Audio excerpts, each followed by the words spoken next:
Okay.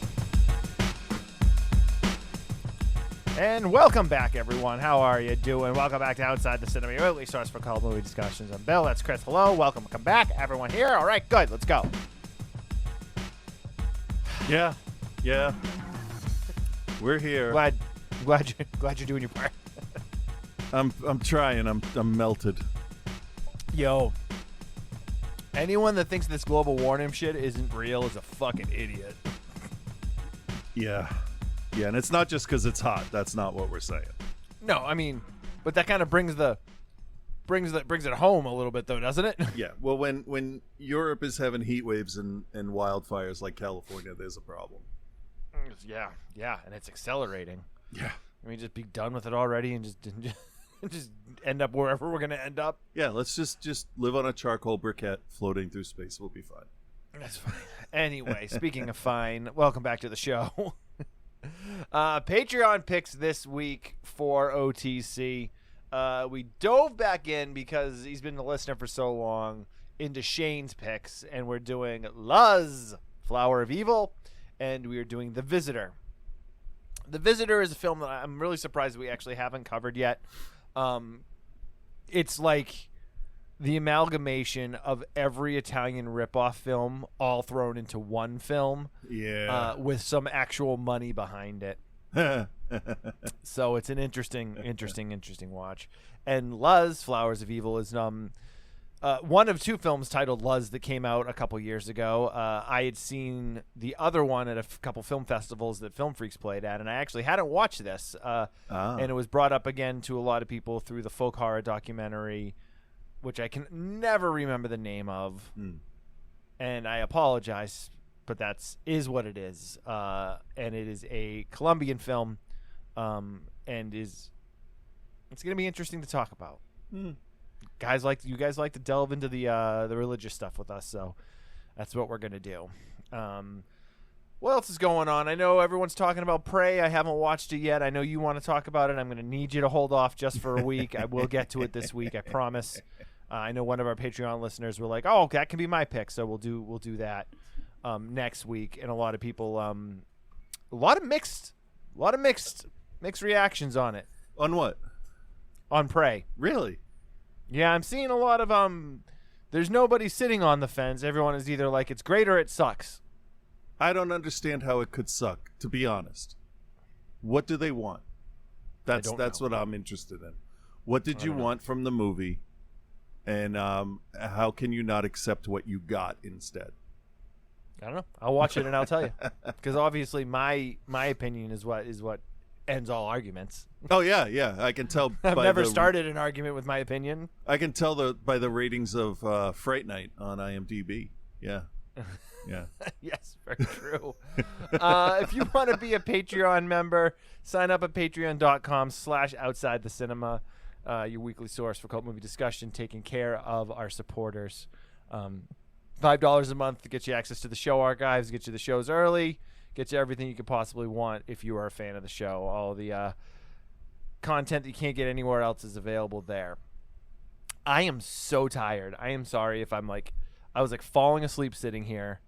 And just Travis had 3 friends sleep over last night. So Oh no. Yeah, so they didn't go to bed really at all.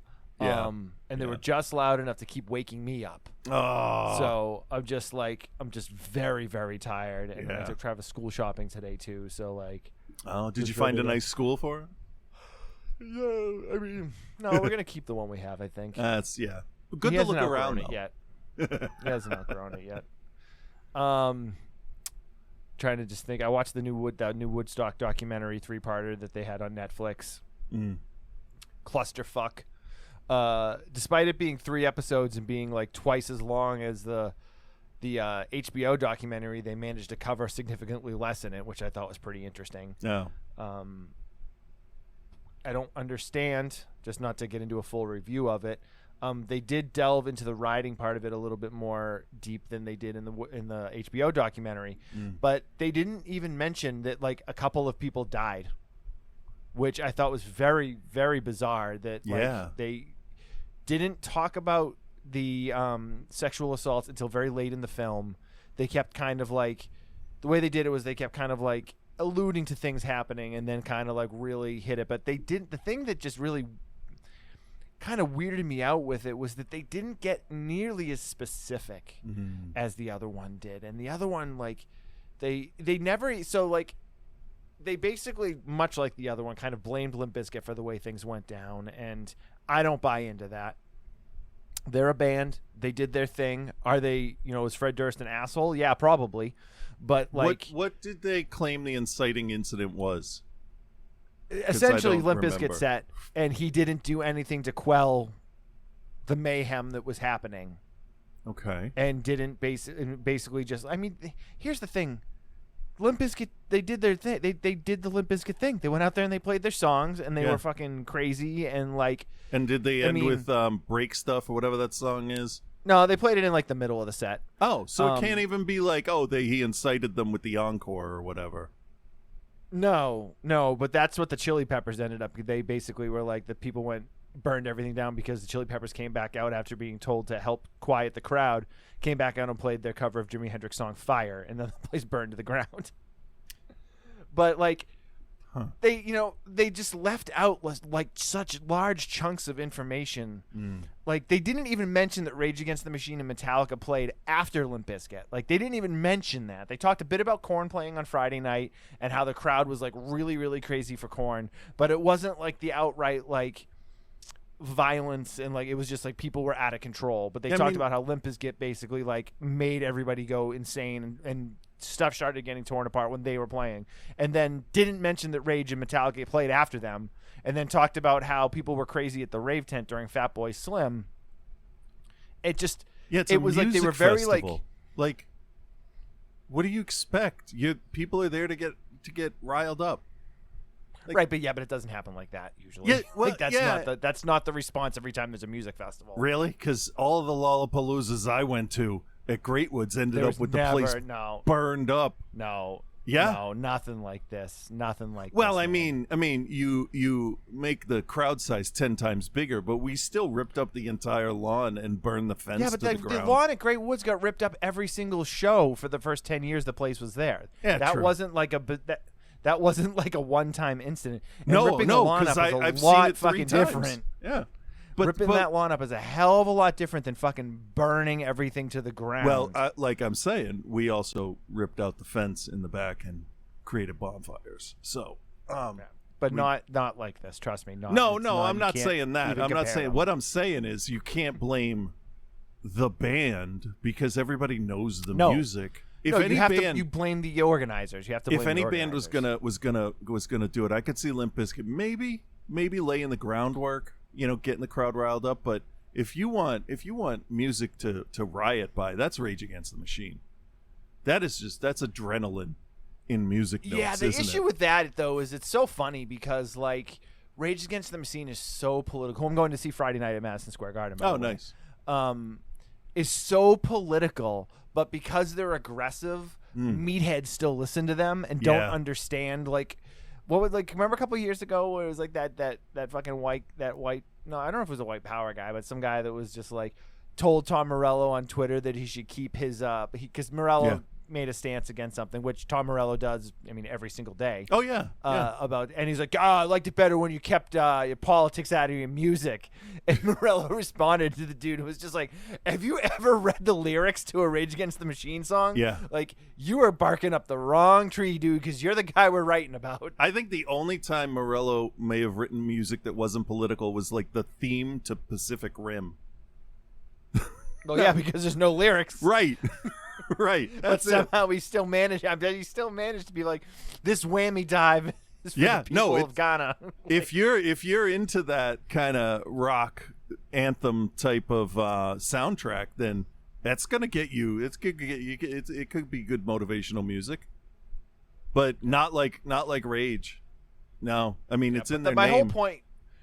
My whole point was that like they very strategically kind of picked who they were gonna make the scapegoat in the documentary. You know. Yeah, and you don't have to have a scapegoat. That's the thing. At the end of the day, it was the organizers. They didn't they cut corners everywhere. They wanted, and they said right out, this was about making money. This wasn't about putting on like a magical festival. They were like, Woodstock '94 went really well and people loved it, but we didn't make any money, so we need to do this one to make money. I don't remember it's an interesting watch going for sure. well. Maybe financially it went well. No, they literally just said that 1994 didn't make any money. No, yeah, but I don't see how it went well. It seemed like, from what I watched, a disaster all around. I don't know what you're watching, man. Fences got torn down. You have it all backwards. People were getting him free. 94 was not. Well, that was their issue. That was their issue with 94 was that the fences came down and everyone came in for free, which is why they didn't make any money. Yeah, but so the that's concert itself, that's not going well. No, but the concert itself. Nobody died. Okay, there was no riots. Here's the thing, though. I'm talking. That is the least amount of what you would expect from a concert. I would like to go see a show and not die. Right. Like, how that's not doing well. That's like baseline average, right? So yes, you're missing the point I'm making here, though. Purposely, I think. The point I'm making is that they basically went out in Woodstock '99 to make money. No, I know that. I do know. It wasn't about the experience. It wasn't about, they had it at a fucking closed down Air Force base, but they wanted to try to be like, oh, it's like the Summer of Love and like all this bullshit here. Summer of Love. Here's Kid Rock. Like, yeah. I don't know. Yeah, it was an interesting watch, and I'm glad I watched it. Okay, but like, there was too many holes. I mean, the fucking guy died during fucking Metallica set, and they didn't even mention him. Wow. Like, that's the part that I just couldn't get over. So that's... And then when they talked about... Go ahead. I was going to say, then when they talked about the sexual assaults, it was all just so, like, matter of fact. It was bizarre. There were probably thousands of sexual assaults. Well, they said, there was hundreds reported. Right, which means thousands happened. Which there was way more. Yeah. But the other issue they said was that so many people were so high out of their mind that they were like, there was probably a lot of people that were assaulted that never even knew, like, had no idea, don't remember it. That's what I'm saying. That's what they said. That sounds like hand-waving bullshit. Oh, they were all that high. Was essentially every single person. Well, the guy that was the like main promoter guy, he blamed the girls. He blamed the women. Of course he did. He was like, oh, well, they're out there. They're all naked anyway. So, I mean, what do you expect? Hey, you expect to be able to walk around and not get molested. Yeah. Yeah. What do you expect from a capitalist asshole? Huh? Accountability? The guy was such a dick. Yeah, but would he have sucked the dick for a case of water? That's the question. Would he? Would he have? Would he have? Does he care enough if it about made the him festival? more money? Yeah. If it made him more money, he would have been on top of it. I still feel bad for that Firefest guy. They needed him. I don't feel bad for that guy. Oh, that guy. Yeah, that guy. Yeah, I thought you meant your boy Billy McFarland. No, I don't feel bad for that guy. The put a dick in my mouth for water. Like, and then still, oh man, and then tell people about it. Like, I feel that guy is broken. I feel so bad for him. Because he just wanted to do a good job, I think. He really just wanted to make this memorable for people. Because or he's really good at manipulating people's feelings. I'm not sure. I don't know, either. But anyway, all right, let's get into the music show. Festivals are a giant clusterfuck 9 times out of 10. I don't know, man. I went to Riot Fest last year, and it was fucking great. All right. So that's one. No, I didn't see. I mean... I've been doing a number of festivals now, and it's never been like I've never had a point where I didn't feel safe. I never had a point where I was like worried about like what was going on around me. It was, I mean, Riot Fest to me was like, I'm like, that's the way you do this. Like, they had everything spread out well enough that like people weren't crushing each other. Like, I mean. And it's not like there wasn't fucking Body Count played, so there was definitely aggressive bands playing. That's the thing. That's a huge like, point is picking the right place for it. That goes a long way. It's the setup too. Yeah. I mean, that Juice World thing went down because Live Nation fucking cut corners on their setup. That's what happened with that, and then the fact that also fucking not Juice Nation, Travis, what's Travis? Travis Scott Barker. Travis Scott. I mean, and he's just a legit piece of shit. So he's the one that got in all that trouble for people dying at his concert a few months ago. That's what I'm talking about. Yeah. Oh, you're talking exactly that. Okay. I'm talking exactly about the Astroworld incident where 9 people were crushed to death in the crowd, and he didn't even stop the show, and the promoters didn't stop the show, and like it's just. What about the event place? Like, surely there was must be a person still there watching events. Like, couldn't they have shut it down? It's just so fucked up. Well, that's the confusion. Nobody seems to know why. Like, they were trying to get information to the stage, and I'm like, you just pull the plug. Yeah, you turn on the house lights and you cut the amps. Yeah, it was outdoors, so. Well, they must have lights for when everybody's leaving, right? Nah, not necessarily. Okay. But either way, all right, we got to get into this because, like I said, I'm falling asleep. Luz, The Flower of Evil, and The Visitor are the 2 picks this week. Both of them come from our friend Shane, who's been a listener and friend of the show for many, many years. I guess let's start with The Visitor, I guess. All right. I'm just going to roll out of view for a second and grab something out of my bag. All right. But I'm listening. There's something. I can't explain it, Raymond. There's something wrong inside, something terrible. No, she scares me, Raymond. There's something, I don't know. She's my baby, my little girl.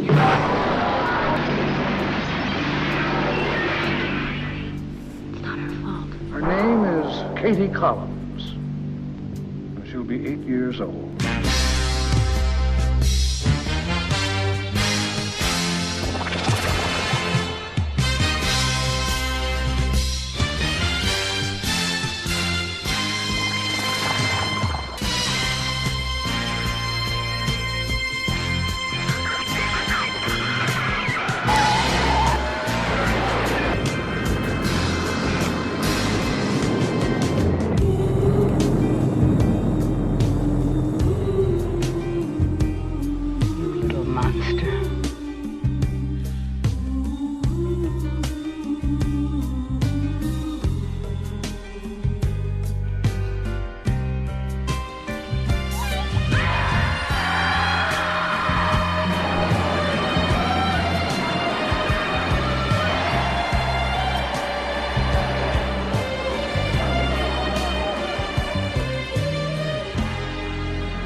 Okay, 1979's The Visitor.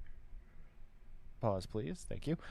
Starring Mel Ferrer, Glenn Ford, Lance Henriksen, John Huston, Joanna Neal, Sam Peckinpah, Shelley Winters, Paige Connor, and a host of other people. I mean, some big name people in this movie. Yeah. And it's directed by Giulio Paradisi under a pseudonym. He is probably best known as an actor. He was in a ton of stuff. He was in 8.5 and La Dolce Vita and a number of other things. But he did direct a couple flicks, and he also worked as a writer on a number of things. He directed something called Spaghetti House, Tiramisu, and Ragazza del Bagorto, and Teresa Canale, which I have seen. I don't really remember it though. So this is essentially an Italian production, definitely geared towards a U.S. audience, where we talk about the Italian ripoff flick, and how they are the masters of it. This one, they just decided to pretty much rip off like everything. Yeah. And put it all in one movie. Primarily, The Omen and The Omen 2 are the 2 films that they're really, really leaning in on. But there's some Exorcist stuff going on. There's some a number of things going on in this. Yeah, there's some surreal extraterrestrial possible stuff and other dimensions. I'm not really sure. I don't think you're supposed to be entirely sure. No, it's bizarre to say the least. Yeah. It's bizarre to say the least. But I mean, the stars in this obviously big guns. John Huston is obviously known for like Serial Madre and Chinatown and like Oh African my God, Queen his stuff. voice. His voice is just like melted butter. He has the best it's the voice. best. It's the best. I first heard him, and he will always be Gandalf in the Bashki yes, yeah, Tolkien yeah. stuff. Absolutely better voice than McKellen. I think for Gandalf, just yeah. So every time he didn't talk enough in this, but every time he did, it was like whatever frustration or anything I felt for this movie, anything negative, is he came on and he just said a couple, and I'm like, oh, okay, there we go. All right. Also, obviously, Lance Henriksen, which many of you remember from the film Hard Target. Yeah. He's also in a film called Aliens. I don't know if you know about that or not. Not. Among other like hundreds of thousands of films. Right. that he was in. Yes. Lance Henriksen Joanna has Neal not faced a Terminator, Alien, and Predator in his career. So, So Joanna Neal, who plays the mother in this, I mean, she was one of the main stars of Switchblade Sisters. oh, was she? Okay. And I love her. And she was in the Gumball Rally, which we covered. Oh, yeah. And she, I mean, so I think this is her third or fourth appearance on the show over the years. And then also Shelley Winters shows up at one point. Mel Ferrer shows up. He's obviously been in a million things over the years. Yeah. It's just, it's fucking ridiculous, the people that got to be involved. The in this Shelley movie. Winters one blew my mind because not she even in it was very much. huge at the time. She was like top of the line. This is who you get. She's got great comedic timing. She can command a presence on screen. She's just. I think for me personally, she was very underrated as I was growing up. For me. Agreed. Because she's a killer actress. She's awesome. I think also, whatever she was in, I just wasn't interested in at the time. So that makes sense. yeah. And then also Sam Peckinpah shows up, who obviously is an utter legend. Not even just his directing stuff, like Convoy and Killer Elite. But in all seriousness, like I can't Getaway, take Bring Me Convoy the Head of Alfredo seriously. Garcia. Yeah, okay. Straw Dogs, like I mean, he's worked on everything. Wild Bunch. I mean, That's Sam, the it's Western fucking Sam everybody Peckinpah. refers back to as the most violent thing ever put on film, right? Well, I mean, if you've watched like 5 westerns, yeah. Yeah, I mean, like when they talk to boomers in documentaries about movies, and they're like, "Oh yeah, this was the bloodiest movie ever made," and it's like, more movies have been made. I don't think so much anymore. But yeah, you're not wrong. I don't think since so the '80s. So Sam Peckinpah being part of this is another just head scratcher of how did they get these people involved in this movie. This was lost for a number of years, resurfaced a few years ago with a number of different DVD and Blu-ray releases. It's now available to watch on virtually every streaming service. I think I watched the version on Shudder. Yeah, me too. I think that's why we didn't cover it, is because everybody went nuts for it when it came out. Yeah, And we're it's like, part of it, and we're not jumping in. I'll on give that. a story to kind of go along with that moment in just a moment. But yeah, it's available. So what happened was it was lost for a number of years. And lost is just like nobody had done anything with it. Yeah. And then Alamo Drafthouse located a 35 millimeter print of it, showed it, and people lost their fucking minds because they're like, how do we not know about this movie? And when we made Survival of the Film Freaks, it was kind of around that time, just after people had started going nuts over it. And I know when we talked to Jackson, who directed Beyond the Gates, he specifically mentioned this movie, and I get more questions about. Well, there's two clips that show up in Survival of the Film Freaks that I get a lot of questions about. Number one is the scene from the Holy Mountain where the hippos are like bathing in the little fountain, and the guy's like in the giant ball of smoke. And then the other one is the bump scene that the guy on the motorcycle takes in The Visitor, where he gets hit head on with the car, flies off the motorcycle, and goes face first into the windshield and essentially folds in half. And people are like, yo, did that guy die? Like, what movie is that from? Because it looks like there's no way that guy didn't die. And the answer to that is, I don't know, he might have. Couldn't find anything about it. Yeah, but if you watch the trailer, it's in the trailer, and it's that we show that clip in Survival of the Film Freaks. So I had watched this when it was released or re-released, I guess, but we didn't cover it on the show, and it was one of those things where every other podcast on the planet was covering it all at once. Right.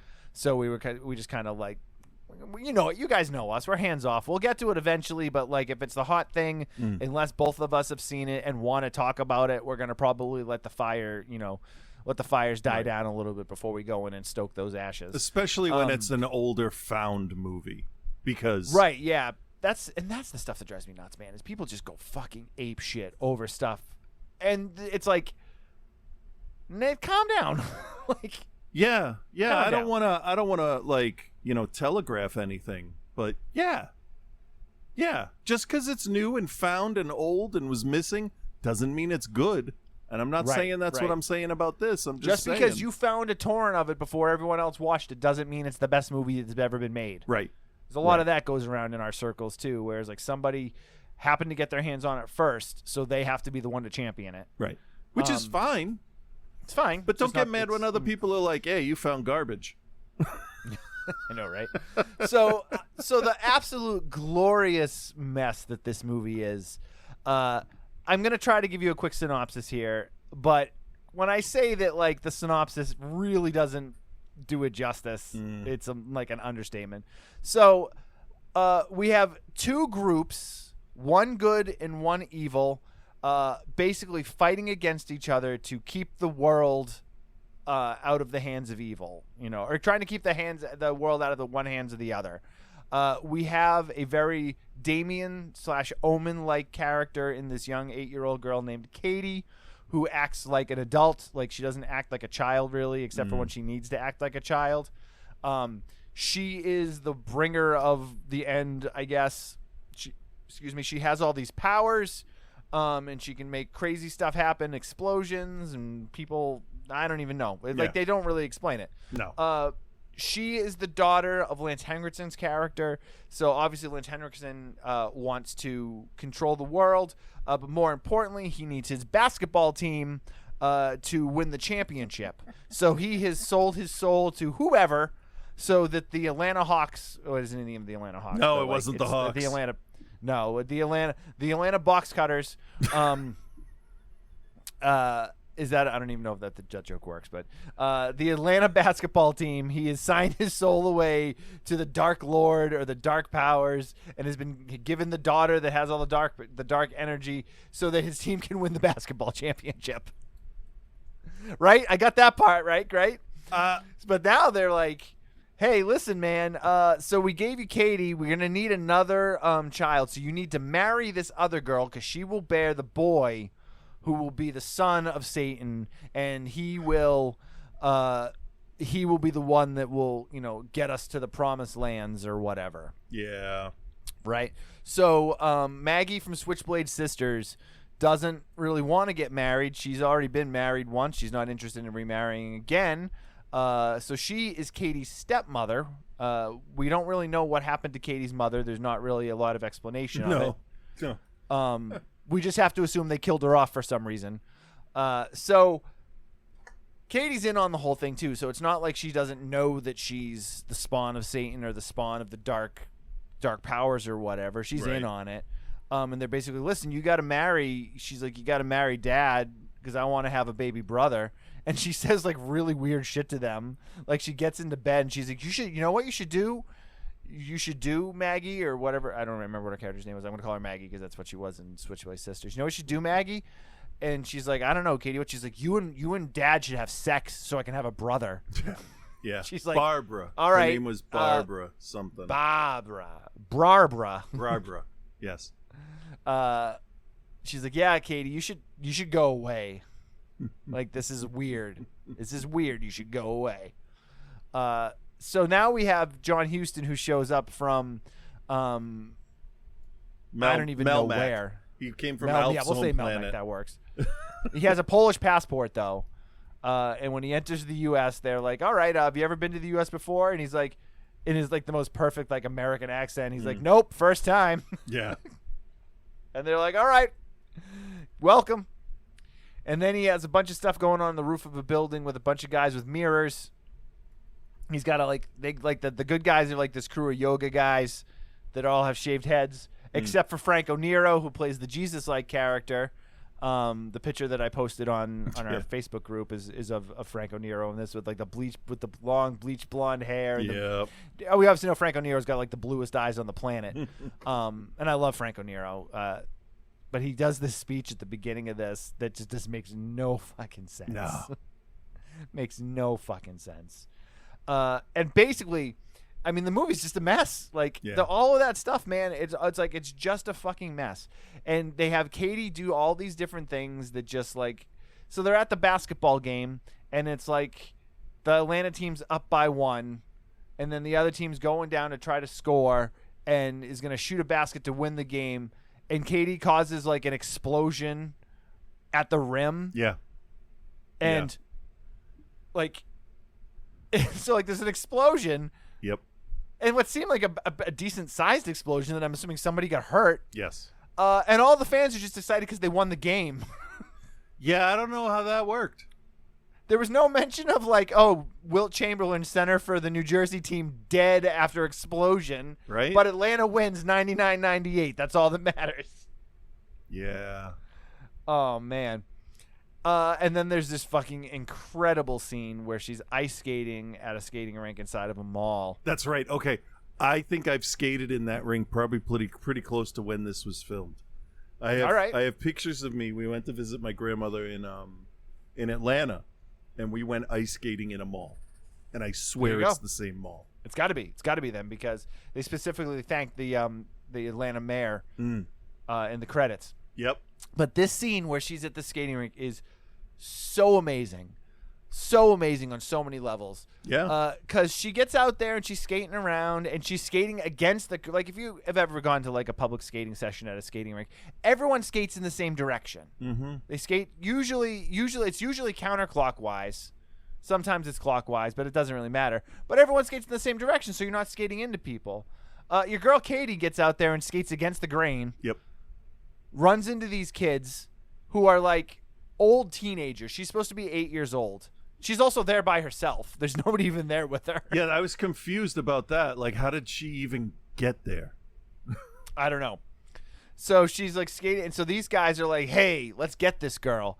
So then also you then have this group of, I don't know, 8 or 9, like 19, 20-year-old boys chasing this 8-year-old girl around this skating rink, like trying to like beat her up. Yeah. And nobody does anything. But Katie does something.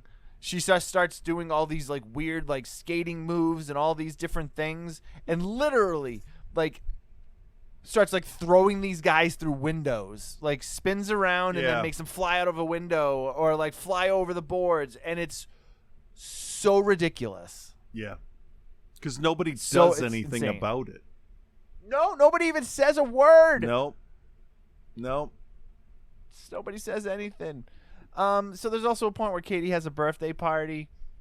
Everyone's there. They open the present, and there's just a fucking handgun in the present. Yeah. And, Mommy, look at this present. And she throws it on the table, and the gun goes off, and she cripples her mother. Oh, don't forget. Well, not her mother, the stepmother. Don't forget, the look she gives her was, what the fuck you gonna do? You know, it happened. Deal with it. So weird, man. Yeah. This whole movie is like that. Yeah. I don't know what the fuck is happening. I think that's okay to say on this one. I really do. I don't know what's happening. I don't know what I guess the end game is for the good guys to get Katie away from the bad guys to keep the world going. Sure. But there's no, like, real rhyme or reason. Nobody really gets their comeuppance at the end of it, right? Like, they don't stop the other society. No, the wife wasn't able to deliver the child, and then, like, they all just were kind of like, all right, whatever. Oh, the good guys have Katie now, so I guess we're out of here. Maybe we should buy a football team instead. This basketball thing's not working out for us. Let's buy a football team. Yeah. It's ridiculous. It's so insane. And then, oh my God, Shelley Winters shows up as the housekeeper. And just like, there's this scene in there where she's like in the kitchen and Katie comes in and she's like, where's my mother? And Shelley Winters just hauls off and slaps this girl across the face. Yeah, she calls the mother some kind of bad name, doesn't she? Like, I don't where's even the think bitch so. or something? I don't even know. She said something, and she just, and like legitimately slapped her across the face. Yeah. And then she's like, "Huh? Wait, what'd you do that for?" And then she slaps her again. You need to be more respectful. And the whole audience went, "It's about fucking time. Thank you, Shelley." Right? And I read Right? that she actually, I don't know if it was every time, but I read that she actually slapped that kid. I love the scene too where she's yelling at the detective. They're like outside of the school, and she's like, "Whatever, you're like a child molester, so like maybe you should leave." And he's like, "Nah, no, I'm good." But at no point does he like take his badge out to be like, "Hey, listen, No. I'm a cop." She's like, "What do you want, weirdo?" Yeah. He's like, "I just want to talk to you." So And she's like, "Yeah, that's weird." this is just like, this is Marjorie Taylor Greene's origin story, right? Just calling people pedophiles and shit. Yeah. No proof. No proof. Doesn't need it. Yep. Oh Yep. man. And what is up with the score in this movie? They said we need something loud, and they didn't specify like loud sounding or loud actually in volume. Right? 'Cause it's both of those. Yes, it It's is. both of those. Yes, they did not settle. But the other issue is that even though it's loud, they use it in the parts that shouldn't be loud. Well, of course. Because if it's not an Italian film, if the music isn't completely off kilter from the rest of the movie. Oh man, it's everything in this movie is just bizarre. Oh man, I don't even understand. I don't even understand. Yeah. Like what the? It's just it's weird. It's confusing and like, but at the same time, I'm watching it and I'm like, man, this is fun. Like That's the thing. It moves fast enough that it's not an issue. right. Man, that music score. Yeah, you heard it 4 times in the trailer. Yeah, you heard it 115 times during the film. Yeah. Man. Well, I'm trying to think if there's anything else. Like, it looks good. It looks glossy. It's very like stylized. But it's not necessarily like anything really interesting to look at or anything like that. But it's cool, I guess. Sure. I guess. I don't know. Man, I guess we just need that. Was that really, really loud, or is it me? No, that was loud. That was loud. All right. Chris, do you recommend, and what is your grade for The Visitor? You know, this is the weird part for me. This is always the tough part of the reviews. Yeah, I'm going to recommend this one because it's one of those, just take a look. Just see it. Doesn't matter if it's good. Just look what these people did. Check this out. Look what they did. Yeah, Shelley Winters, look what you've done. But that's Look not a what you've bad done. thing I in this love one. that. This is an okay kind of thing. So anyway, I'm gonna give it a B- because I think they really had a good idea and they tried to make it mystical and mysterious, and they forgot that you got to kind of tell people what happens in the end sometimes. Like I'm okay with an ambiguous ending if the whole movie wasn't ambiguous. You know, Right. Like we're purposely not showing you things to. But if you can do that, on the other hand, if you can do that in a way that keeps the viewer intrigued and the end is open to interpretation, sure. But in this, we didn't have enough information to even speculate on what the kid was doing and what her point was, and it was missing some essential elements, I think, in the mythology of this kid. But it is something you should visually experience, I think. How about that? We didn't even get into the fucking birds either. So many birds. I love Birds was also a ripoff of the birds. I love the little falcon. This is a very well trained either one or bunch of falcons. So, I'm recommending it. I am. It's fucking weird and it's bizarre and it doesn't make a lick of sense. But if you can get down with the Italian stuff, this is gonna literally give you everything you want from those movies. Like, you can actually probably cut a large chunk of the mediocre ones just out of your diet. Unlike me though, because I eat them all. But this has got like everything. It's ripping off The Birds. It's ripping off The Omen. It's ripping off The Exorcist. It's ripping off any of those like political type thrillers from that time period. Yeah. It's ripping off like everything. It just goes full bore, and somehow they managed to get major Hollywood A-list actors involved in this. Yeah. The music is fucking batshit for what it is. Doesn't make a lick of sense. Man, Shelley Winters is the friggin' housemaid. Unbelievable. The poor girl that's from Switchblade Sisters, like, just getting thrown through everything. Yeah. And just for that motorcycle bump that stuntman takes. Like I said, I don't know. He may be dead. I'm not sure. Yeah. Sure fucking looked like he folded in half in that fucking... And not like a dummy folding in half. Right. You're like, oh, that's a real person. Yeah. Fucking ridiculous, man. Yeah, I'm gonna give it a B. I had a lot of fun with it. It definitely scratches an itch for a certain type of flick for sure, but it's not necessarily going to be like your be all end all, or like something that's like, you know, you're gonna legitimately like think about and go back to for good reasons. You're gonna like think about like her ice skating a guy through a window, and be like, oh man, shit, yeah, I should go back and watch. It was like that movie we watched where all the Saudi Arabian guys were on the roller coaster, and it went through the wall of a restaurant inside a mall. Remember that shit? That was Roller Coaster, wasn't it? No. That was inside a place.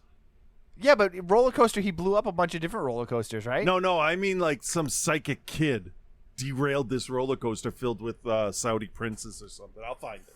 Oh shit, yeah, it was oh man. We used clips of that for Film Freaks too. Shit.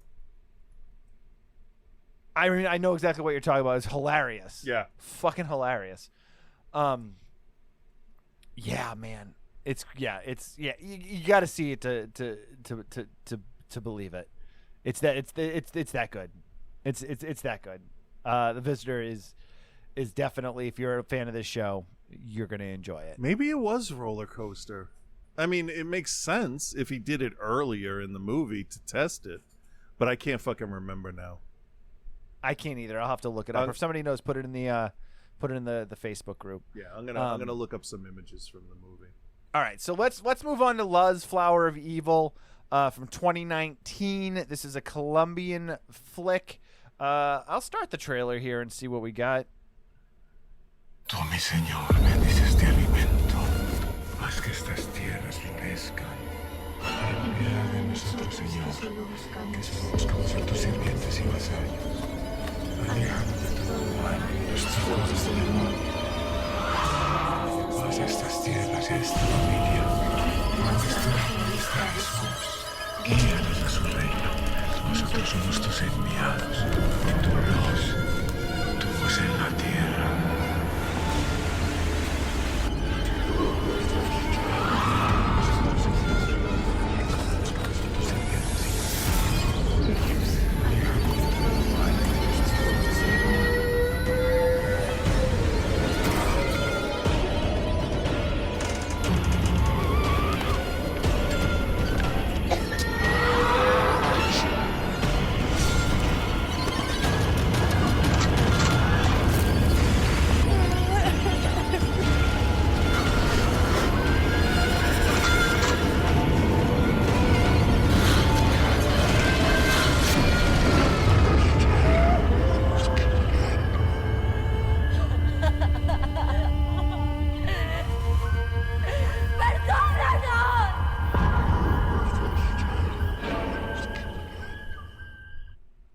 Luz, Flower of Evil.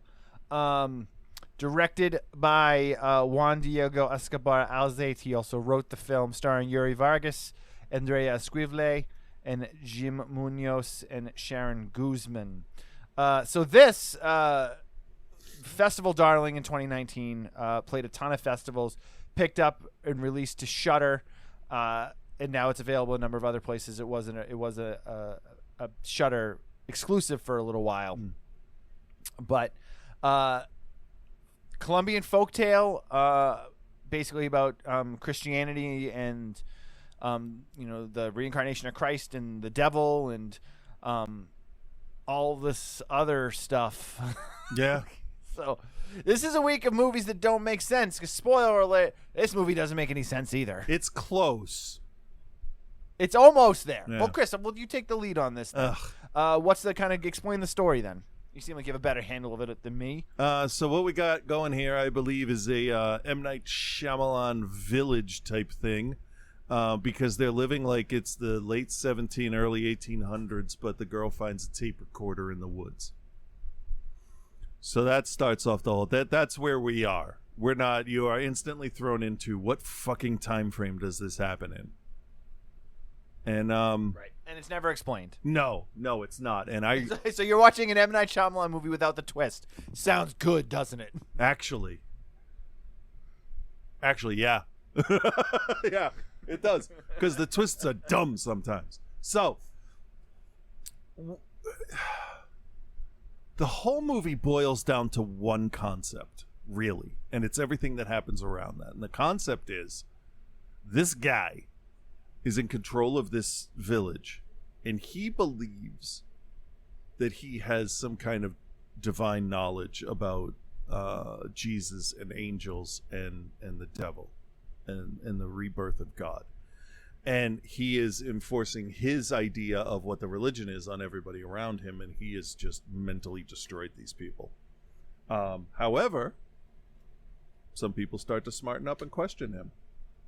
And then it all goes to hell. And the question nearly is, I think in the end, who, if this is a supernatural film, who is the devil and who is Jesus?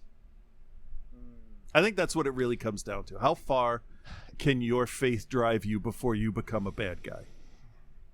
Exactly, yeah. And it's laid out fairly simple to understand who's the good guy and who's the bad guy as it kind of unfolds itself. The Michael Shannon dude is pretty dead giveaway. Yeah. Yep, every time. He's got 3 daughters. 2 of them are not his actual daughters, but he's brought them in as his daughters. He's holding a blonde, blue-eyed boy, saying that he's the devil, but there's no real reasoning for this. Right. He then also rapes the boy's mother and then sends her on her way.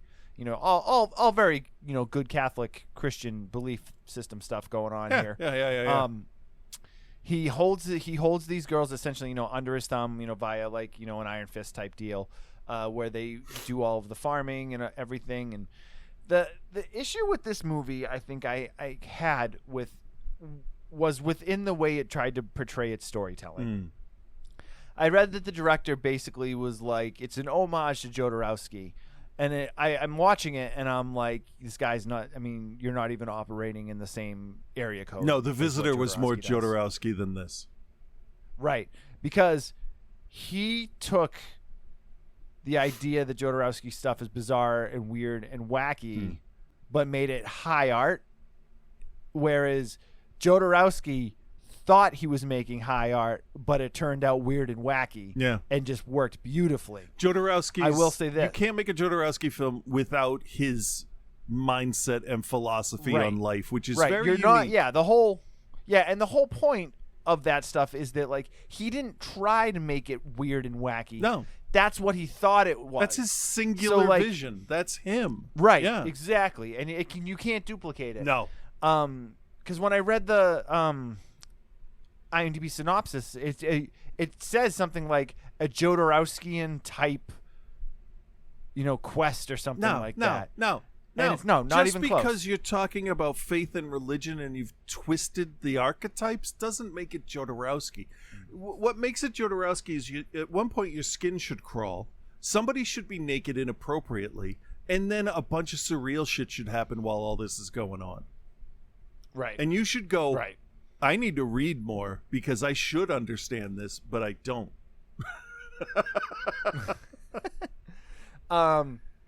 So he's trying to take this weird sort of dark fantasy type philosophical route with the evils of man, the dangers of believing too much, and then not taking things at face value, as like his like basis of like why these girls have been duped. You know, one of the girls becomes pregnant and then becomes sick, and then it's all hell break loose. But the issue I really had was that in that storytelling, like, he starts to introduce these ideas that I think are very interesting.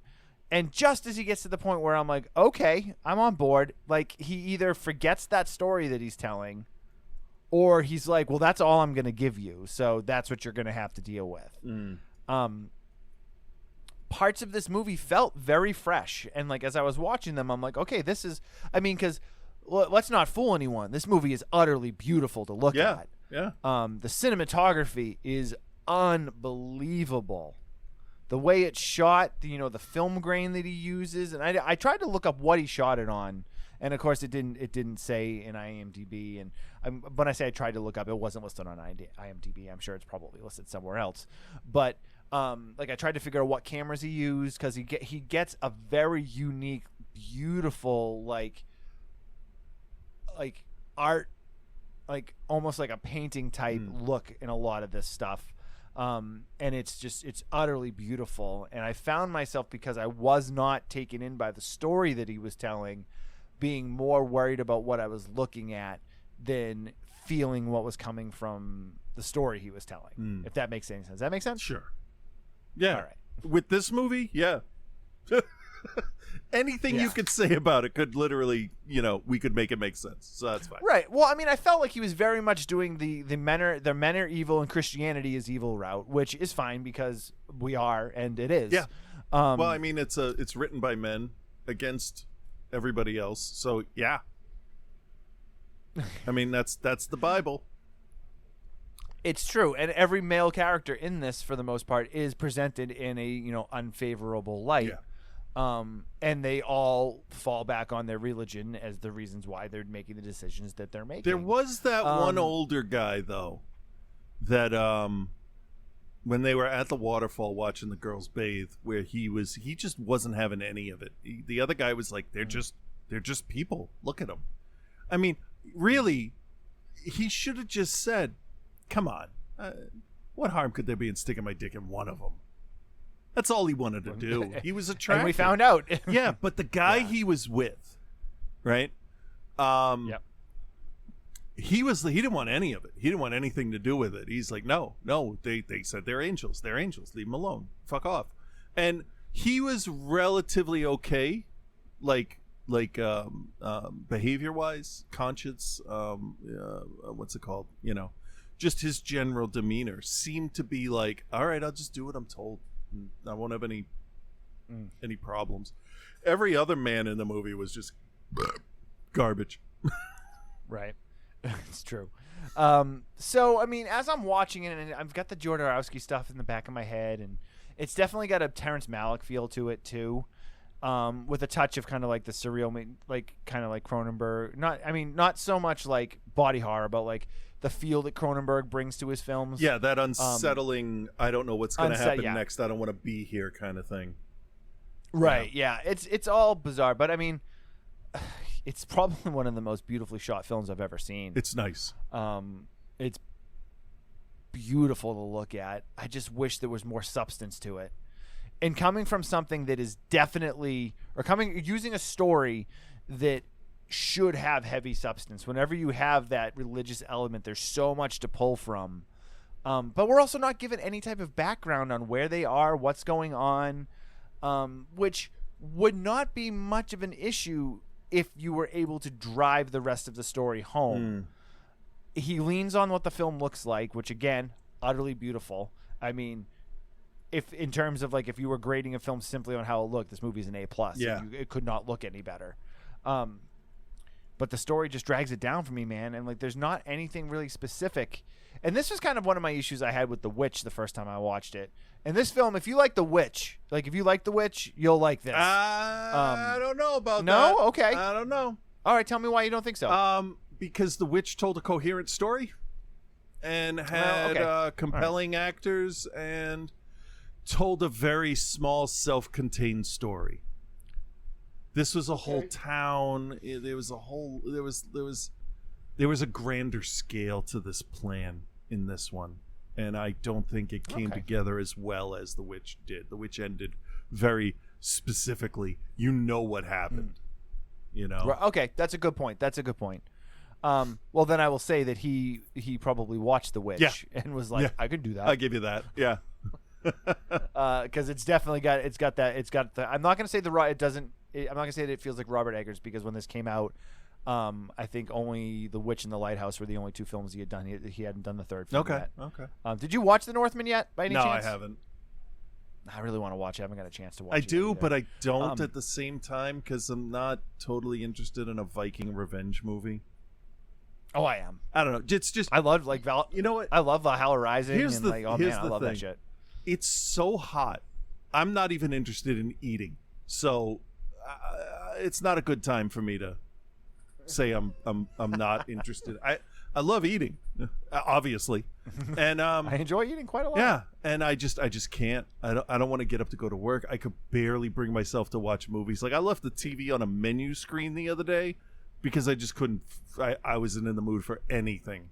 So You just sat there and watched it. I just like drew on my iPad. It's like, all right, whatever. All right. Well, with all that said, I guess. Chris, do you recommend and What Is Your Grateful Luz Flower of Evil?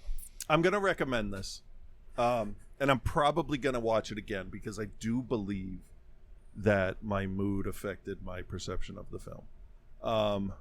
I was tired. I fell asleep. I had to go back. It was just overall not a good weekend for me to watch stuff.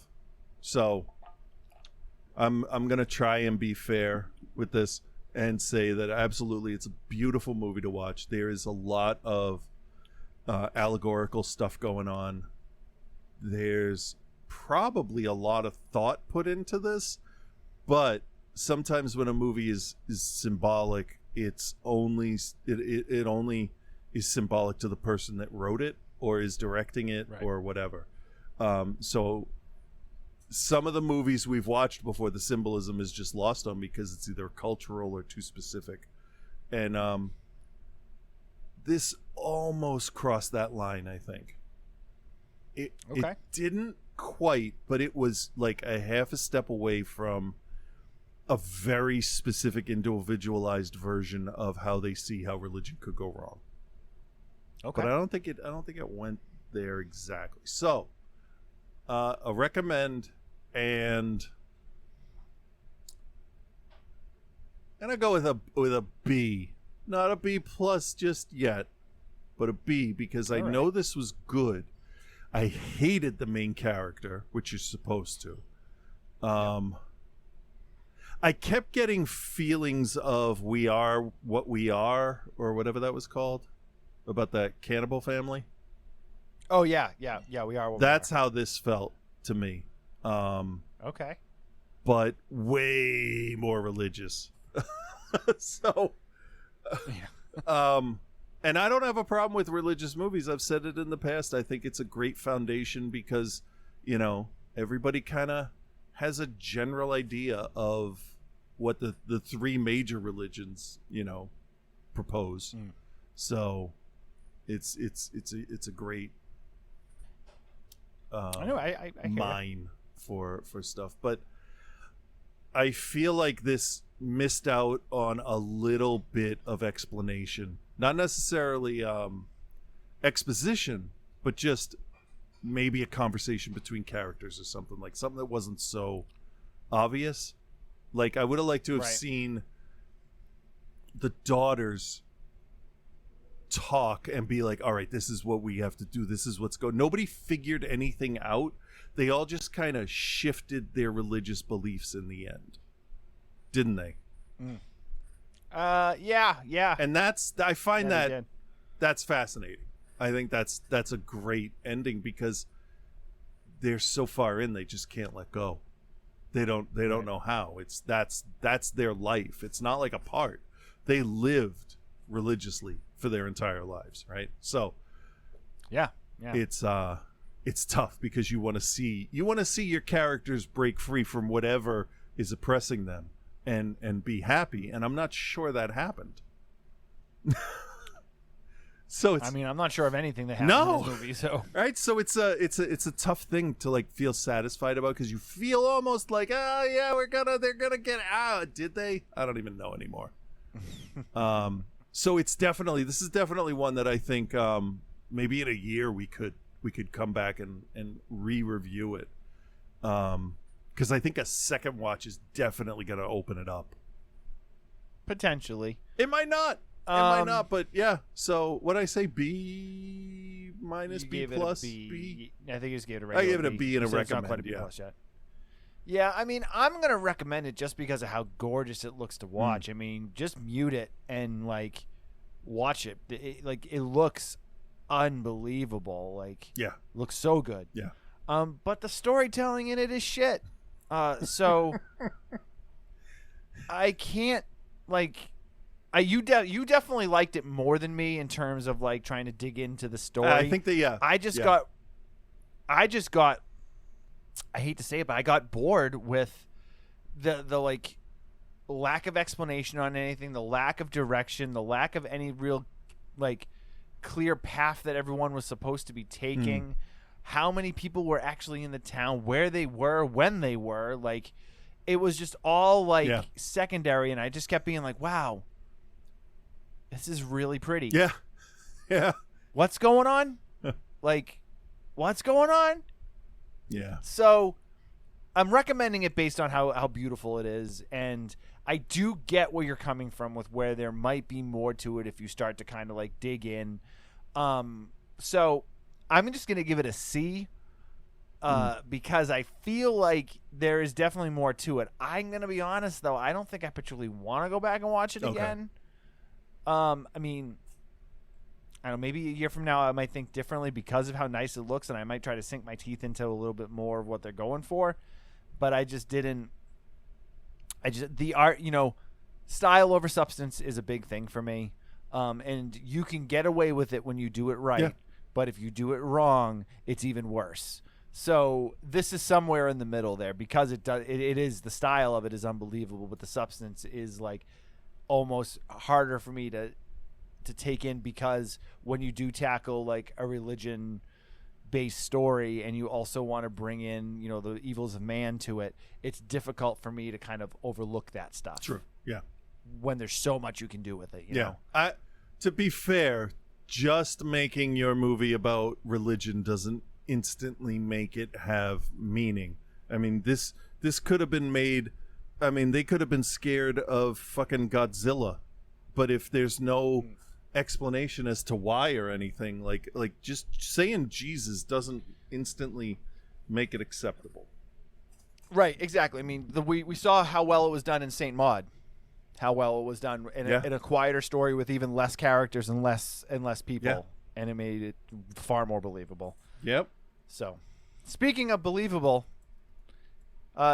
Joe was on Resident Evil 3, which is what what's it's the the third desert one. I think it's Apocalypse. Apocalypse? This is the first All right, well, time let's see I'm what he able to thought. follow along with these because I know them.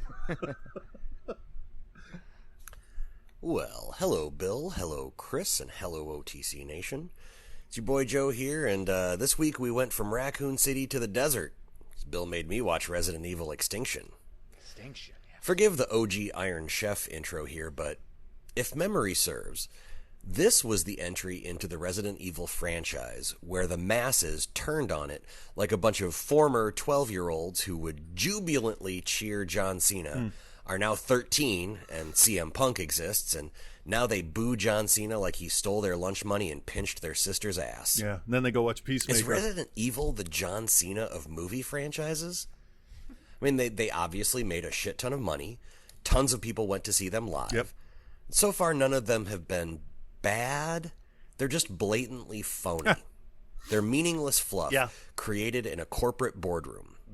And while that sucks, and it would have been great if people who actually gave a shit had made them, at least so far, I'd rather watch one of these than another Ginger Dead Man or Bloody Bloody Bible Camp.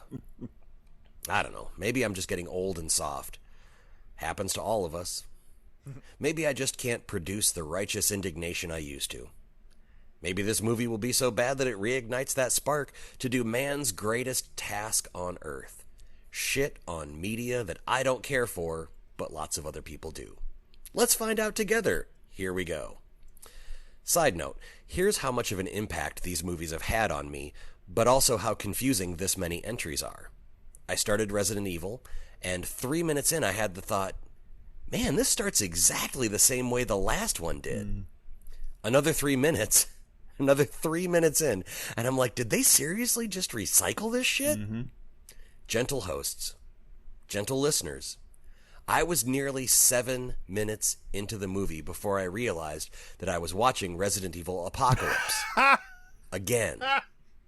I had no reason to doubt that that's not something that they would do. Oh, that's great. Okay, so now I'm a third of the way through this, and while it's kind of generic and unthrilling, it's so far from bad it would be like comparing a gas station hot dog, which is not great but edible, to if you took one of Bark Wahlberg's turds and put it in a bun with a bit of mustard and onion. Which one would you rather have? Wait, is that Bill? Is that what you give me when I come to your house? There is one point of fake contention and outrage. I don't know. Yeah, I'm in my house in 3 Let's days. get up to speed first. Jesus. Alice is now Mad Maxine, roaming the American Southwest, scavenging supplies, and apparently helping people because she hears a distress call on her radio and just goes to help. Just, yep, nope, no problem here. Nothing suspicious about this. Because it turns out it's actually a family of redneck psychos who first try to rape and then try to kill her. Right, because Alice never saw Night of Don't the worry, Comet. we're like 20 minutes into the movie. Don't worry, she's going to be fine. Umbrella is doing their underground Day of the Dead thing, trying to domesticate the zombies to be obedient, unpaid workers, because even in a barren wasteland planet... Oh, did I not mention that? Did I not mention that the whole planet is now a dry, barren wasteland? It is. Just go with it, because somehow zombies killed the trees and dried up the water. But yeah, even the corporations will try to exploit it. Probably even more so. And then there's Claire Redfield, whose name they drop with such enunciation and gravitas that they might as well have had that character look right into the camera and say, you know, from the games, you like that, nerd? Do you? But my point of contention is this. All of these people have been hard scrapping and surviving out here in the barren wasteland for, I don't know, you got to figure at least a year or two, maybe 3 or 4, and everyone looks really well hydrated. There's no raspy, parched voices. Everyone's skin looks like they just had a facial with like the cucumbers over the eyes and one of those weird aloe drinks with all the pulp in it. Well, they are in Vegas. Oh, good point. Shit, even Allie Larder, who plays Claire Redfield, is wearing makeup for fuck's sake. This caravan of dirt-smudged found family are all sharing unlabeled and outdated cans of food to survive, but Allie Larder is out here easy-breezy beautiful. Maybe it's Maybelline. Okay. No, it's CoverGirl. Dear Resident Evil Extinction, if you're going to do the Birdemic thing, you... Sorry, I just made myself angry with that. So much for letting go of righteous indignation. If you're going to do the Birdemic thing, you got to do it more than just one step better than Birdemic. And you only did just the one step better than Birdemic. And then you made Alice a fucking superhero? At this point, you have failed the phone test. Don't feel too bad, though. You're still better than all the witchcraft movies. Wait. Let me backtrack that. You're still better than every witchcraft movie except Witchcraft 7, because that movie was delightfully bonkers and probably the only one that I would ever go back to. Oh, fair. I can use one of the subplots of this movie to perfectly summarize the whole. All right. Mike Epps returns from the last film and is part of Claire Redfield's caravan of zombie chow. Early in the film, he gets bitten and he hides it from the crew. Of course. It's referenced a handful of times. They do, like the classic, he got bit, but he doesn't want to tell anybody. But at no point is any sort of dramatic feeling elicited by it. He just looks at the bite and goes, "Oh man." Yeah. No drama. They don't even try to wring some comedy out of it. Eventually, he just turns and gets quickly shot in the head. Nobody is racked with indecision over killing him. Nobody mourns him. He just exits the film. Yeah. It just happens. That's this entire film. It just sort of happens. And it's fine. Here's the thing. The good. Ooh, you're probably already sick of this, but you're probably going to hear it, 3 more times? Mila Jovovich.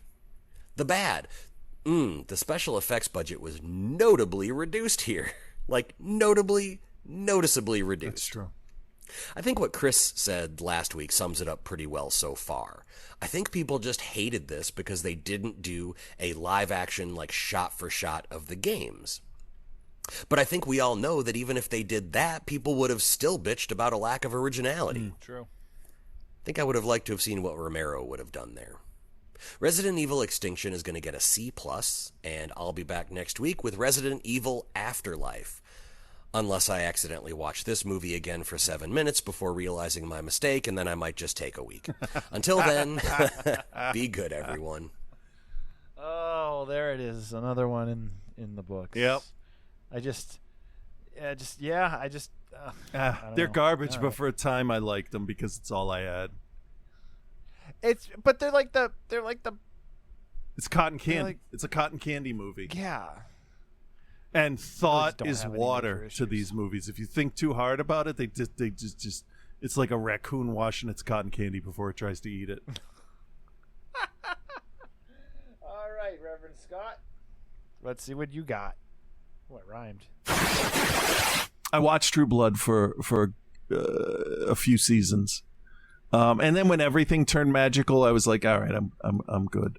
Yeah, it's funny that you say that because I was going through HBO Max the other day, Yeah, and I was like, "Oh, I never finished True Blood." I'm like, yeah, then I thought about it for a second. I'm like, I don't know if I know anyone that finished True Blood. yeah. I couldn't tell you either. Well, you know me. I finished True Blood. I just wish I hadn't.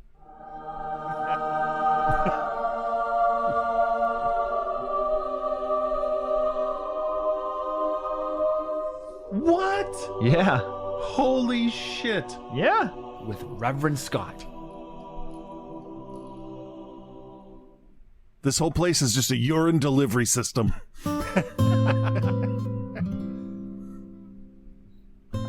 Hey there, Bill and Chris. Sup, dude? This is Reverend Scott. The most hated man on the internet. Flattery will get you everywhere. So I have a season of a show I'd like to talk about a bit today, but first, what do we have for Patreon picks from last week? Yes, so Almost Human or Milano Odario La Polizia Non Può Square. I won't say that again. It's Almost Human from this point on. What I don't think you could say it again the same way. Probably not. We'll check back on that later. Also, we have Nosferatu. Ooh, spooky. Just in time for August. So, how about we start with that Italian thing? Tell us about that, Bill. Almost Human, Milano Odia, La Polizia Non Può Spare. Directed by Umberto Lenzi, written by Ernesto Gastaldi, who wrote all of the Italian films from this time period. Also, it's got a score by the one and only Ennio Morricone. All right, so we have spam risk calling my phone. Professional. Anyway, you know what?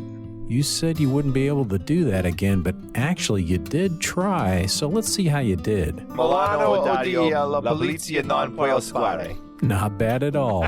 And going into this, at least we knew Chris didn't have any preconceived notions about these types of films. Polizia movies are kind of garbage.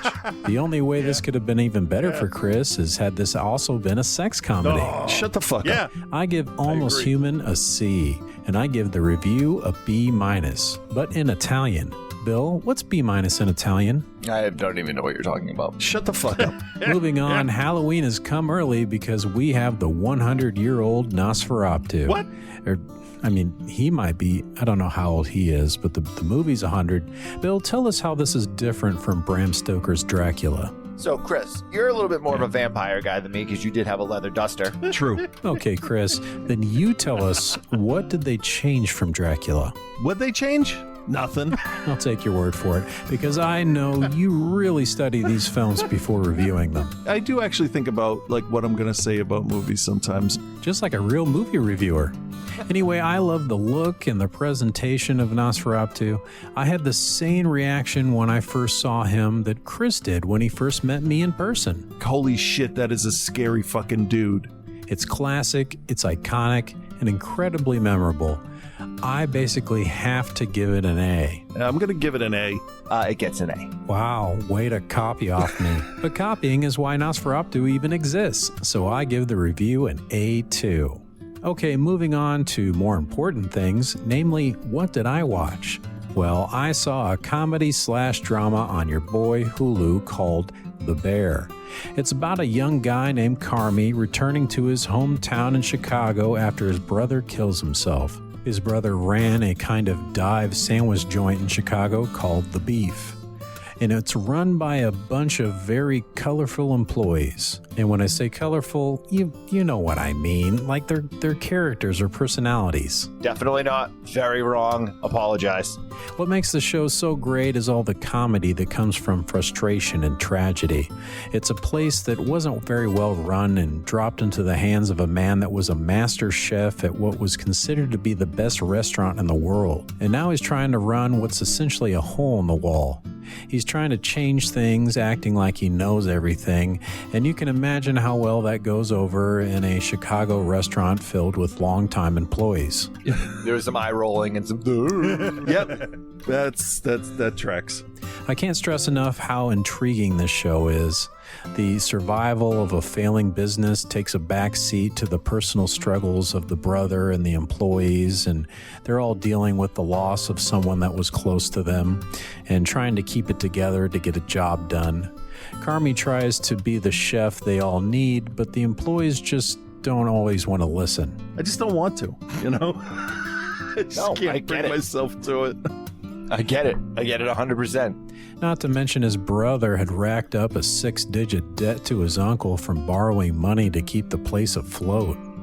The fact that they get so much comedy out of what could just be plain depressing otherwise is a marvel. I kind of get that. No, you don't. The standout to me was the front of the house manager named Richie, played by Eben Moss Backrack. I don't know. He's a skinny dude with a loud mouth that carries a gun to work that will say almost anything to get his point across. He's streetwise and he acts before he thinks, and at first he seems to have no emotions beyond rage and indifference. At first you're thinking, what is happening here? Why did somebody stop this fucking guy? Yeah. But later on you find out there's a lot more going on than he wants anybody else to know about. I could go on and on about all the characters and things going on this show. Damn it, no! But I won't. I'll just say it's highly recommended. I give it an A, and I'm ready for season 2 whenever that's coming. Okay, that's it for me this week, but tune in next week to Outside the Cinema when Chris makes sure he doesn't take the blame when Bill shows up to the live show naked again. Hey. That was your choice this time. Fair enough. I asked Bill and Chris if I should quit doing my segment. Oh, yes. Yeah. Yep.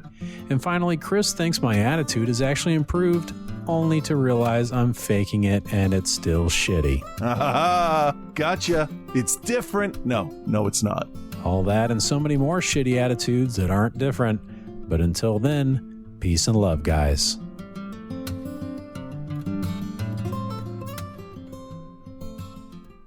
If you enjoy insightful, thought-provoking, intelligent movie discussion, check out Outside the Cinema. The dumbest dipshits I've ever seen.